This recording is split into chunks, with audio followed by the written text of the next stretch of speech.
Hello friends, তোমরা তো আগের পার্টে দেখেইছিলে আমরা দিদাবাড়িতে এসেছি আর পিকনিক করছি। আর এখানে দেখো সব সরঞ্জাম এসে পৌঁছে গেছে, আর এখানে সব রান্নাও বসে দিয়েছে আমার মা এবং ছোট মাসি। এখানে মাংস রান্না করছে, আর এই হচ্ছে আমাদের পিকনিকের ডেকোরেশন। কেমন হয়েছে অবশ্যই কমেন্টে জানিও।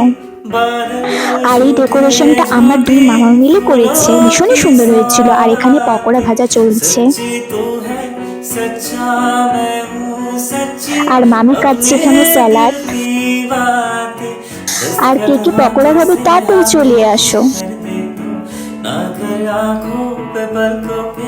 তো তারপরে আমাদের শুরু হবে সেই আগের ডেট। তো দেখতেই পারছো ছোট্ট শর্টসের মধ্যে তোমাদের সাথে সবকিছু শেয়ার করতে পারছি না, যতদূর পারছি ততদূরই শেয়ার করছি। তো তারপর ডান্স করার পরে আমরা খেতে বসে পড়ি। ভিডিওটা ভালো লাগলে লাইক করে দিও। বাই।